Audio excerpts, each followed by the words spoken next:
You should never view your challenges as a disadvantage.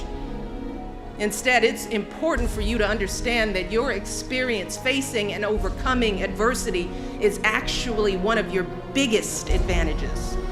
And I know that because I've seen it myself, not just as a student working my way through school, but years later before I came to the White House and I worked as a dean at a college. In that role, I encountered students who had every advantage. Their parents paid their full tuition, they lived in beautiful campus dorms, they had every material possession a college kid could want: cars, computers, spending money. But when some of them got their first bad grade, they just fell apart. They lost it because they were ill-equipped to handle their first encounter with disappointment or falling short.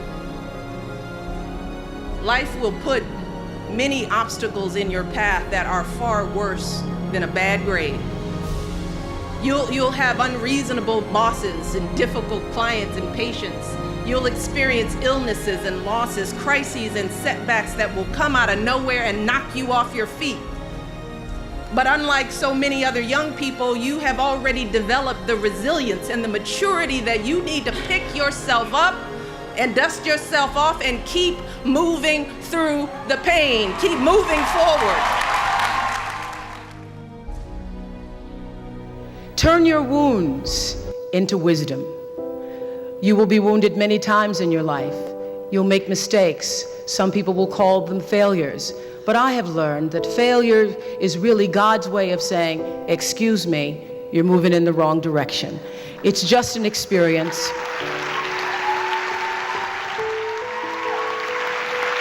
Just an experience. Just an experience. I remember being taken off the air in Baltimore, being told that I was no longer being fit for television and that I could not anchor the news because I used to go out on the stories. And my own truth was, even though I'm not a weeper, I would cry for the people in the stories, and which really wasn't very effective as a news reporter, to be covering a fire and crying because the people lost their house. And it wasn't until I was demoted as a on-air anchorwoman and thrown into the talk show arena to get rid of me that I allowed my own truth to come through. And the first day I was on the air doing my first talk show back in 1978, it felt like breathing, which is what your true passion should feel like. It should be so natural to you. And so I took what had been a mistake, what had been perceived as a failure with my career as an anchorwoman in the news business, and turned it into a talk show career that's done okay for me. Let me tell you something you already know. The world ain't all sunshine and rainbows. It's a very mean and nasty place, and I don't care how tough you are, it will beat you to your knees and keep you there permanently if you let it. You, me, or nobody is gonna hit as hard as life. But it ain't about how hard you hit. It's about how hard you can get hit and keep moving forward. How much you can take and keep moving forward. That's how winning is done.